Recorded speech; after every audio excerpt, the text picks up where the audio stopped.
नमस्कार दोस्तों, चलिए आज कुछ सीखते हैं नया टेक्निकल। आज जिस टेक्निकल टॉपिक पे हम लोग बात करने वाले हैं वो है कन्वेयर सिस्टम। हेड से लेके टेल तक हम कन्वेयर के हर एक पार्ट को समझेंगे। Drive part, tail part, technological structure और टेकअप, सभी को इंडिविजुअली मैं उसको वहाँ पर्टिकुलर लोकेशन पे जाके आपको बताऊँगा। तो वीडियो में बहुत कुछ सीखने के लिए, बहुत कुछ जानने के लिए, तो बने रहिए वीडियो के लिए। दोस्तों, कन्वेयर सिस्टम के बारे में जानने के लिए मुझे कुछ कमेंट्स आ रहे थे पिछले काफ़ी दिनों से कि आप डेडिकेटली एक वीडियो कन्वेयर सिस्टम के बारे में बताइए। तो स्पेशली ये वीडियो उन लोगों के लिए भी है। तो मैं आप लोगों से अनुरोध करूंगा कि वीडियो को शुरू से लेकर लास्ट तक बने रहिए। वीडियो में बहुत कुछ आपको जानने को मिलेगा। चलिए शुरू करते हैं। मैं हूँ इस वक्त एक कन्वेयर के ड्राइव फ्लोर पे और अभी मैं एक एक करके आपको बताऊँगा हर एक इक्विपमेंट के बारे में, उसके फंक्शन के बारे में और कंप्लीट ये कैसे वर्क करता है। सभी फंक्शनैलिटीज़ को हम लोग जानेंगे। मैं अभी एक हाई एल्टीट्यूड में हूँ, बहुत ही ऊंचे पे हूँ, तो आपको यहाँ पे कुछ नॉइज़ और प्लस ये प्लांट भी ऑपरेशन में है तो कुछ अनवांटेड नॉइज़ आपको मिल सकती है। तो उसके लिए मैं अभी सॉरी बोल देता हूँ आप लोगों को। तो चलिए अब हम लोग स्टार्ट करेंगे। ये कन्वेयर का हुड पार्ट है और ये है कन्वेयर का मोटर। हम लोग मोटर से स्टार्ट करते हैं क्योंकि यही है रिस्पॉन्सिबल आपके पूरे कन्वेयर को चलाने के लिए। चलिए हम दोस्तों, जब आप एक कन्वेयर को स्पेसिफाई करते हैं तो उसको आपको किस रेटिंग की कन्वेयर मोटर चाहिए आप कैसे जानेंगे? किलोवाट, फ्रेम साइज, आरपीएम, ये सब आप डिफाइन करते हैं। जनरली एक मोटर के ऊपर क्या क्या इन्फॉर्मेशन लिखी हुई थी मैं भी आपको दिखा देता हूँ। ये एक मैराथन में एक कंपनी का मोटर है, आप देख रहे हैं यहाँ पे कितने किलोवाट का है, 255 किलोवाट का है। इसकी आरपीएम कितने फेज़ का है, सभी इन्फॉर्मेशन आपको अगर कोई भी मोटर का चाहिए तो आपको इस लगे लेवल टैग से आपको मिल सकती है। मोटर देख लिया आपने, मोटर के बाद गियर बॉक्स। मगर ये क्या है, मोटर और गियर बॉक्स के बीच में यह है कपलिंग। इस कन्वेयर में जनरली दो तरीके के हम लोग कपलिंग यूज़ करते हैं, एक हाई स्पीड कपलिंग, एक लो speed coupling. High speed coupling जो है वो फ्लूइड ऑपरेटेड है, फ्लूइड कपलिंग है, और लो स्पीड कपलिंग गियर्ड कपलिंग है। ये हाई स्पीड कपलिंग है, स्कूप कपलिंग है, फ्लूइड ऑपरेटेड। और ये जो दिया है ये उसका फ्लूइड का एक्चुएटर है।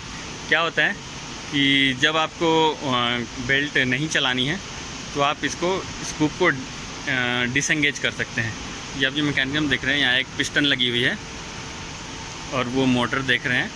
जब भी आपको एंगेज करना है, जब भी आपको कन्वेयर चलानी है तो आप इसको ऑपरेट कर दीजिए और यहाँ से उसको एंगेज डिसएंगेज करेंगे तो आपकी कन्वेयर जो स्कूप कपलिंग है मोटर से पावर को ट्रांसमिट करेगा गियर बॉक्स में।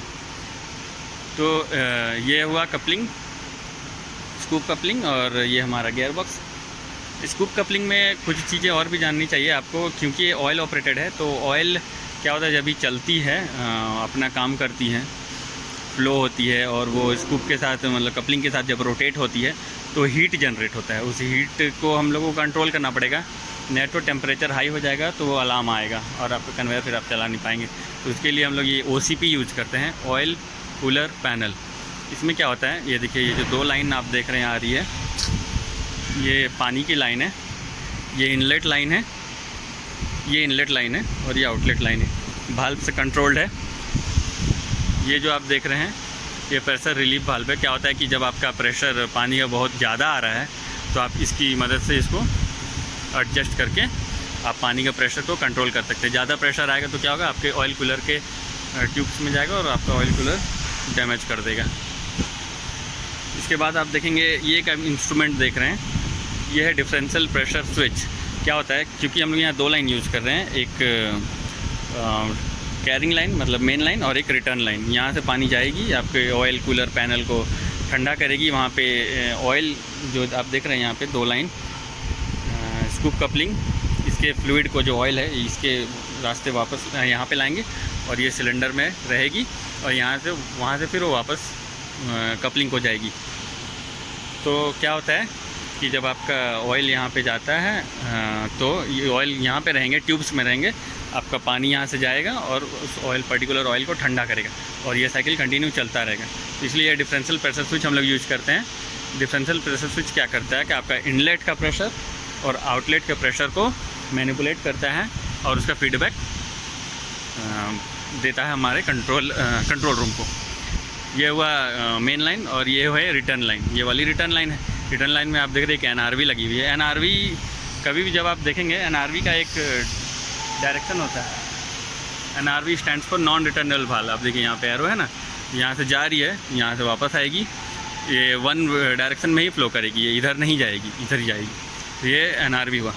आगे बढ़ते हैं। ये तो कपलिंग के बारे में आपको काफ़ी बता दिया, थोड़ी क्लैरिटी अब तो मिल गई होगी। ऑयल कूलर पैनल के बारे में पढ़ लिया आपने। अभी मैं आपको लेकर चलता हूँ गियर बॉक्स के पास। ये गियर बॉक्स है। गियर बॉक्स डिफाइन होता है रेशियो से। ये जो गियर बॉक्स है इसका रेशियो कितना है आप पढ़ पा रहे हैं? 20:1। मतलब जो मोटर से आपको इनपुट मिल रही है, सपोज़ आपको अगर आपका RPM अगर मोटर अगर 20 बार घूमता है तो ये गियर बॉक्स 1 बार घूमेगा। मोटर का स्पीड हमने देखा था 1450 लगभग थी, और गियर बॉक्स का तो आप उससे कैलकुलेट कर सकते हैं कि कितनी बार घूमेगी। क्योंकि हमको हाई स्पीड से कपलिंग बेल्ट तो घुमाना नहीं है। बेल्ट का स्पीड होता है, ये इस बेल्ट का स्पीड है 3.6 मीटर पर सेकंड। बेल्ट की स्पीड ऐसे हम लोग अभी ये तो गियर बॉक्स आपने देखा, ये है लो स्पीड कपलिंग। ये कपलिंग गार्ड लगी है, आप देख नहीं सकते हैं अभी लो स्पीड कपलिंग को, एक गियर्ड कपलिंग। अब स्कूप कपलिंग देखा, ऑयल कपलिंग, और ये गियर्ड कपलिंग। और इस कपलिंग से फिर इस गियर बॉक्स से आपका हेड पुली कनेक्टेड है। अभी देखिए मोटर घुमा, स्कूप कपलिंग घुमा, गियर बॉक्स घुमा, अब ये गियर बॉक्स से कनेक्टेड है हमारा पुली। अब पुली घुमा, पुली में क्या है? बेल्ट। पुली घुमा तो बेल्ट घूमेगा और ये आपके पूरे बेल्ट कन्वेयर को घुमाएगा। क्या है? 2 तरीके के बेल्ट होते हैं जनरली हम यूज करते हैं, एक नायलॉन और एक स्टील कॉर्ड। तो ये वाली नायलॉन है। स्टील कॉर्ड के अंदर क्या होता है? बेल्ट के अंदर स्टील्स के रोप्स लगे हुए रहते हैं, ठीक है ना। मतलब मैं आपको दिखाता हूँ थोड़ी सामने से, आपको क्लियरिटी होगी। ये जो बेल्ट है ना, बेल्ट के आप लेयर देख रहे हैं, ये बेल्ट्स के लेयर है, प्लाई है। इस बेल्ट के प्लाई के अंदर ऐसा ही सीधे सीधे ऐसे से सीधे स्टील के कॉर्ड्स लगे हुए रहते हैं, तो उसको स्टील कॉर्डेड बोलते हैं। और ये नायलॉन है, लीड। तो ये बेल्ट का हो गया। मुझे लगता है आपको बेल्ट और ड्राइव के बारे में काफ़ी जानकारी होगी। और एक चीज़ मैं दिखा देता हूँ, ये स्क्रैपर है। स्क्रैपर का पर्पस ये है, देखिए आप, ये जो स्क्रैपर है बेल्ट से सटा हुआ आप देख रहे हैं ना, इसका पर्पस ये है कि जब आप कोयला या कोई भी रॉ मटेरियल इसमें आप सप्लाई कर रहे हैं तो वो उसमें क्या होता है, सड़ जाती है। अगर भींगा है वो मटेरियल तो बेल्ट पे सड़ जाती है। बेल्ट पे सड़ जाने से क्या है, बेल्ट से चिपक कर वो जाएगी। तो स्क्रैपर क्या करता है, उसको क्लीन करने का काम करता है। तो मुझे लगता है ड्राइव के बारे में मैं इतना इन्फॉर्मेशन आपको दे दिया, इतना सफिशेंट होना चाहिए। अब मैं आपको लेके चलता हूँ इसके टेल पुली के पास। टेल पुली के पास भी आपको काफ़ी कुछ जानने को मिलेगा। चलिए बढ़ते हैं टेल पुली की तरफ। कन्वेयर का ड्राइव पार्ट हम लोगों ने देख लिया। अब मैं आ गया हूँ टेल पुली में। यहाँ पे टेल देखेंगे, मतलब कि ये है आखिरी छोर, कन्वेयर की आखिरी छोर, जहाँ से बेल्ट घूमकर वापस जाती है। सबसे पहले हम लोग जान लेते हैं टेल पार्ट में है तो टेल पुली। ये जो पुली है यह टेल पुली। ये प्लम्बर ब्लॉक, 2 तरफ प्लम्बर ब्लॉक लगे रहते हैं, प्लम्बर ब्लॉक। इसमें बेयरिंग्स हैं। ये अंदर पार्ट, इसको लेबरिंथ बोलते हैं। तो ये पुली इस प्लम्बर ब्लॉक के ऊपर रोटेट करती है। ये है टेल फ्रेम, जिसके ऊपर ये सेटअप सारा बैठा हुआ, टेल पुली बैठी हुई है। टेल पुली गार्ड, ये गार्ड सेफ्टी के लिए है ताकि कोई इसमें हाथ वगैरह ना डाल दे। इनिशियली हम लोग 10 डिग्री की आइडलर यूज़ करते हैं, उसके बाद 20 डिग्री, फिर 35 डिग्री ऐसे बढ़ती है। ये जो ऊपर जो बॉक्स की तरह आप देख रहे हैं अरेंजमेंट, इसको स्कर्ट बोर्ड बोलते हैं, या फिर कह लो कि कैफीन बॉक्स भी इसको बोला जाता है। ये देने का पर्पस ये है कि जब ऊपर से मटेरियल, ऊपर के कन्वेयर के द्वारा मटेरियल फीड किया जा रहा है, तो जब इस पर गिरेगी तो ये टकरा कर बेल्ट पे कुछ डस्ट स्प्रेड होंगे, तो उस डस्ट को अरेस्ट करने के लिए ये बॉक्स दिया जाता है। अभी आप यहाँ पे देख रहे हैं आइडलर पे, अगर आप गौर करेंगे तो ये मेटालिक आइडलर है, ठीक है। मगर यहाँ पे आप देख रहे हो रबड़ वाली आइडलर्स दी हुई है, इसको इम्पैक्ट आइडलर बोलते हैं। इसका पर्पस ये है कि जब मटेरियल जब ऊपर से गिरेगी, एक तो इम्पैक्ट के साथ गिरेगी, तो ये रबड़ वाली क्या करती है, ये इसको सस्पेंड करती है, मतलब शॉक को अब्जॉर्ब करती है। अगर ये नहीं रहेगी तो क्या होगा, मेटालिक वाली रहेंगी तो क्या होगा, डायरेक्ट जब मटेरियल गिरेगी इस पर तो नीचे क्योंकि मेटल है और ऊपर से इसका इम्पैक्ट पड़ेगा तो बेल्ट क्या होगी, फटने के चांसेस हैं। जहाँ पे आप देख रहे हैं जहाँ पे वो नहीं है ऊपर से कुछ भी गिरने वाला, तो वहाँ पे हमारे नॉर्मल साइडलर लगे हुए हैं, और जहाँ पे मटेरियल का फ्लो है वहाँ पे इम्पैक्ट आइडलर दिए गए। ड्राइव पुली टेल पुली को हम लोग, ये ड्रिवन पुली है क्योंकि ये फ्री व्हील होती है। ड्राइव पुली के साथ ये अपने आप फ्लो में रोटेट हो रही है। तो कन्वेयर का हेड पार्ट आपने देख लिया, हेड पार्ट मतलब ड्राइव पार्ट जहाँ से कन्वेयर ऑपरेट होती है, और आपने टेल पार्ट भी देख लिया। अब हम लोग आ गए हैं कन्वेयर के मेन बॉडी पार्ट में, मतलब टेक्नोलॉजिकल स्ट्रक्चर में। ये जो आप देख रहे हैं ये कन्वेयर का टेक्नोलॉजिकल स्ट्रक्चर है। इस कन्वेयर की लंबाई तकरीबन 1 किलोमीटर है, टू बी एग्जैक्ट 960 मीटर। क्या आपको पता है कि दुनिया की सबसे लंबी कन्वेयर कौन सी है? दुनिया की सबसे लंबी कन्वेयर मोरक्को में है, जो फॉस्फोरस जो मटेरियल जो सप्लाई करती है, वो मटेरियल ट्रांसपोर्ट करती है, वो फॉस्फोरस है, और उसकी लंबाई 98 किलोमीटर है, और वो अपने आप में Guinness book of world record में भी नामांकित है। तो 98 किलोमीटर आप सोच सकते हैं कितनी लंबी वो बेल्ट कन्वेयर है। मैं बेल्ट कन्वेयर की बात कर रहा हूँ, दूसरा कन्वेयर की नहीं, बेल्ट कन्वेयर। तो 98 किलोमीटर। मैं उस कन्वेयर के ऊपर एक डेडिकेटेड वीडियो बनाने वाला हूँ, आपको श्योर वो वीडियो पसंद आएगा, वो जल्दी ही मेरे चैनल पे अपलोड हो जाएगी। तो चलिए अभी हम लोग समझेंगे कि ये टेक्नोलॉजिकल स्ट्रक्चर है, इसमें क्या क्या पार्ट्स हैं और ये कैसे फंक्शन करती है। आप देख रहे हैं ये बेल्ट थ्रू आउट बेल्ट है। इस बेल्ट पे कोयला ट्रांसपोर्ट किया जाता है एक छोर से दूसरी छोर की तरफ। तो इसमें बेल्ट विथ, जब भी हम कोई कन्वेयर बनाते हैं तो बेल्ट विथ के अकॉर्डेंस में बनाते हैं, मतलब कोई जब हम कन्वेयर को स्पेसिफिकेशन करते हैं तो बेल्ट विथ के हिसाब से करते हैं। इस कन्वेयर का बेल्ट विथ है 2000। हम बेल्ट को नापते कहते हैं कि ये 2000 है। आप इस छोर से लेके बेल्ट के उस छोर तक की आप अगर चौड़ाई नापेंगे तो 2000 mm होगा। 2000 mm यूनिट mm में है, ठीक है। ये जो पार्ट है आप देख रहे हैं हर जगह में लगी हुई है, ये रोलर है, ये फ्रेम है। ये दोनों सेटअप मिलाकर उधर भी ऐसे ही रहता है, यू शेप में बनी हुई रहती है। ये मिलाकर आइडलर कहलाता है, ये रोलर और फ्रेम। ऐसे ही रिटर्न में भी होती है। ये कैरिंग साइड की बेल्ट है, कैरिंग साइड की बेल्ट। ड्राइव हमारा इस तरफ है, टेल हमारा इस तरफ है, इधर बेल्ट ऐसे ड्राइव की तरफ जाता है, और वहाँ पे मोटर गियर बॉक्स आपने देख लिया पहले ही, वहाँ पे वो फिर से घूम कर वापस आती है। रिटर्न का भी मैं बेल्ट आपको दिखाता हूँ, ये देखिए, ये रिटर्न की बेल्ट है, ये रिटर्न फ्रेम है और रिटर्न की रोलर है, ठीक है। रिटर्न ऐसे चला जाएगा बेल्ट ऐसे घूमकर, फिर वहाँ वापस टेल से घूमकर आएंगे। बेल्ट को टेंशन देने के लिए काउंटर वेट भी लगे रहते हैं। अभी देखिए इतना लंबा बेल्ट है, हो सकता है स्टिक स्लिप मैकेनिज्म हो सकती है। बेल्ट स्लैक साइड में स्लैक रही तो वो पुली रोटेट होता रहेगा, आपका बेल्ट नहीं घूमेगा। तो उसके लिए हम लोग बेल्ट को टेंशन देते हैं, काउंटर वेट लगाते हैं उसके ऊपर, ठीक है। वो काउंटर वेट वाला पार्ट मैं आपको लेके चलूँगा, काउंटर वेट दिखाऊँगा कैसे काउंटर वेट बेल्ट में लटका रहता है, उसमें कैसे काउंटर वेट्स भरे जाते हैं, सारा कुछ मैं दिखाऊँगा। अभी देखिए, क्योंकि ये कन्वेयर बेल्ट बहुत ही लंबा है तो इसमें सेफ्टी मेजर्स तो होने चाहिए। मतलब इनकेस अगर मैं इस पोजीशन में अभी खड़ा हूँ, यहाँ अगर बेल्ट चल रही है, ड्राइव हमारा काफ़ी दूर है, इनकेस अगर कुछ हो जाता है इसके बीच में, तो आप कैसे उसको कंट्रोल करोगे, कैसे आप बेल्ट को चलने से रोकोगे। तो यहाँ पे आप देख रहे हैं एक स्विच है, ये तार आप देखिए, ये तार है, और स्विच मैं आपको दिखाता हूँ।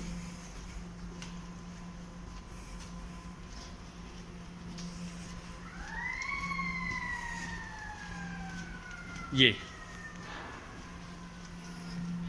है पुल कॉर्ड स्विच। जब भी मान लीजिए आपका कोई आप अनसर्टेनिटी आप महसूस करते हैं, कुछ ऑकवर्ड फील करते हैं और आपको कन्वेयर के आप बीचों बीच खड़े हैं, आपको कन्वेयर रोकना है, तो आप इसको कहीं से भी तार को आप खींच देंगे, तार पूरे कन्वेयर के थ्रू आउट तार है, कहीं से भी आप तार को खींच देते हैं तो ये कट हो गया, बंद हो जाता है, आपका कन्वेयर बंद हो जाएगा। मैं इसको दोबारा से रिस्टोर कर देता हूँ क्योंकि ये कंट्रोल रूम से, ताकि ऑपरेट हो जाए कोई, नहीं तो अगर ये ऑफ रहेगा तो कोई बंदे को सिग्नल नहीं मिलेगा वहाँ कंट्रोल रूम में और कोई बंदे को आके इसको रिस्टोर करना पड़ेगा। ये तो एक पहला सेफ्टी मेजर। दूसरा सेफ्टी मेजर क्या होता है, बेल्ट से स्विच। मान लीजिए ये बेल्ट है, चलने के दौरान हो सकता है ये इधर भी भागे या उधर भी भागे, स्वे करे, तो स्वे करने के दौरान आपको तो कुछ पता चलना चाहिए ना कि स्वे हो रही है। ये है बेल्ट से स्विच, ये वाली। देखिए जब क्या होगा, जब कन्वेयर इस तरफ आएगी तो ये बेल्ट से स्विच ऐसे ऑपरेट होगा और इस तरफ आ जाएंगे, ठीक है, और एक कंट्रोल रूम में सिग्नल चला जाएगा कि हमारा बेल्ट भाग रहा है, मतलब बेल्ट अपने पोजीशन से दूर चला गया है, ये ऑपरेट से हो जाएगा। तो फिर हमारे मेंटेनेंस वाले टीम जो भी रहेंगे वो उसको तुरंत से बंद करके रिस्टोर करेंगे। ये तो हुई जनरल सेफ्टी। अभी फायर सेफ्टी। अब इस कन्वेयर पे हम लोग कोयला का ट्रांसपोर्ट करते हैं। इन केसेस कन्वेयर बेल्ट काफ़ी तरह के मटेरियल को ट्रांसपोर्ट करता है, कोयला, फॉस्फोरस, आयरन और डोलोमाइट, एंथ्रासाइट, कुछ भी हो सकती है, लाइमस्टोन्स, कुछ भी। तो यहाँ पे देखिए, चलने के दौरान हीट जनरेट होता है, फ्रिक्शन हो सकती है, तो फायर हो सकते हैं, आग लग सकती है। तो उसके लिए देखिए ये जो ऊपर पाइपलाइन जा रही है, ये आपको दिख रही है, ये वाली 2 पाइपलाइन आप देख रहे हैं ना, इसमें जब आप देखेंगे, मैं थोड़ा जूम करके आपको दिखाता हूँ, स्प्रिंकलर्स लगे हुए हैं, आप देख पा रहे होंगे, यहाँ पे देखिए स्प्रिंकलर्स लगे हुए हैं, ठीक है। जब ये फायर होगी तो ये स्प्रिंकलर्स ऑटो ऑपरेटेड है, अपने आप स्विच हो जाएंगे और पानी के फुहारे इस बेल्ट पे गिरने लगेंगे। ये तो ऊपर से हुआ, साइड से भी होती है। ये देखिए रिटर्न बेल्ट के लिए क्या करेंगे, ये तो ऊपर के कैरिंग बेल्ट के लिए हुआ। रिटर्न बेल्ट के लिए भी यहाँ पे आप देख रहे हैं वो मेन लाइन पाइपलाइन से जुड़ी है, ये वाली पाइप, उसके बाद ये पाइप यहाँ आई है और यहाँ पे ये स्प्रिंकलर लगा हुआ है। यहाँ से पानी छोड़ेंगे तो ये जो सेटअप है ये पानी को पूरा फैला देगा और बेल्ट में स्प्रे करेगा। ये रिटर्न बेल्ट के लिए। कन्वेयर के बीच बीच में बहुत जगह ये सब पाइपलाइंस वगैरह होती है जिससे पानी सप्लाई होता है, स्प्रिंकलर सिस्टम का हो गया या फिर फीड वाटर, सर्विस वाटर। ये पाइपलाइन जैसे ये सर्विस वाटर की पाइपलाइन है, ये वाली। आपको कन्वेयर के बीच में अगर कोई कोयला जम गया या सफाई करनी है, कुछ भी चीज़ करना है, तो आप देखिए ये मेन लाइन से एक भाल्व और एक क्यूआरसी ये लगा हुआ है। ये क्यूआरसी इसको बोलते हैं। इस पर आप क्या होज रील को घुसा दीजिए, होज को, और उसके बाद होज की लंबाई लगभग 25 मीटर 40 मीटर, आपको जितना ज़रूरत है उस हिसाब से आप होज को लेकर आप कन्वेयर की सफाई कर सकते हैं, इसकी सफाई कर सकते हैं, पाथवे की सफाई कर सकते हैं। इसको डेक प्लेट बोलते हैं।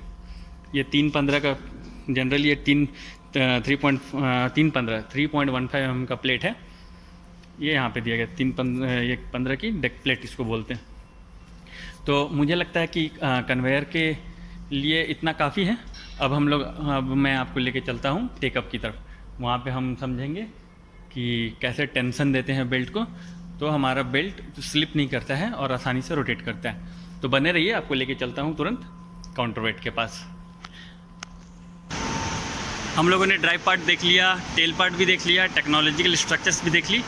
अब बारी है टेकअप पार्ट देखने की। टेकअप की ज़रूरत क्यों होती है? तो टेकअप हम लोग इसलिए प्रोवाइड करते हैं, मान लीजिए कि बेल्ट आप काफ़ी लंबी कन्वेयर्स हैं, कुछ लंबी है कुछ छोटी है, उसको क्या होता है टेंशन देना बहुत ज़रूरी है। नहीं तो क्या होगा, आपकी पुली सिर्फ रोटेट करेगी और बेल्ट रोटेट नहीं करेगी। इसलिए हम लोग एक टेकअप अरेंजमेंट देते हैं, उस पर एक काउंटर वेट लटकाते हैं हमारे बेल्ट पे, ताकि वो टेंशन बना रहे और उस टेंशन से हमारी जो बेल्ट है वो ड्राई पुली पे अच्छे से जमी रहे और हमारा बेल्ट पुली के साथ रोटेट करे। तो अभी आप देख रहे हैं, ये है ऊपर वाला कैरिंग पार्ट है और ये नीचे वाला रिटर्न पार्ट है। रिटर्न में हम लोग क्या करते हैं, बेंड पुली लगाते हैं। इन दो पुली को बेंड पुली बोलते हैं। यहाँ से देखिए, आप देख रहे हैं ना, बेल्ट घूम कर गई, यहाँ से बेल्ट देखिए नीचे गई है, फिर ऐसे घूम कर ऊपर आई है और फिर टेल की तरफ गई, तो ये बेंड पुली है। इस दो बेंड पुली के बीच में हम लोग देखिए एक टेकअप पुली लगाते हैं। वहाँ आप नीचे पुली देख रहे हैं ना, तो वहाँ पे अभी आपको लेकर चलूँगा। उस टेकअप पुली के साथ में हम लोग क्या करते हैं, वेट को लटका देते हैं। वेट अरेंजमेंट में मैं दिखाऊँगा मतलब कैसे लटकती है उस पर। तो उस टेकअप पुली के साथ हम लोग वेट लटका देते हैं। तो ये क्या होता है, ये बेल्ट को खिंचाव बनाए रखता है। यहाँ से बेल्ट खींच कर रखेगी तो पूरी बेल्ट में हम लोग, बेल्ट जितनी लंबी है या उसका एलिवेशन जैसा है, उसके हिसाब से हम लोग काउंटर वेट को डिसाइड करते हैं, ये कितने टन की काउंटर वेट उसमें लगानी है। काउंटर वेट के बारे में मैंने एक वीडियो डेडिकेटली बनाया है। अगर आपको उसके काउंटर वेट के बारे में ज़्यादा जानना है तो आप उसको प्लीज़ देखिए, प्लेलिस्ट में मौजूद है और सर्च भी आप मारकर देख सकते हैं।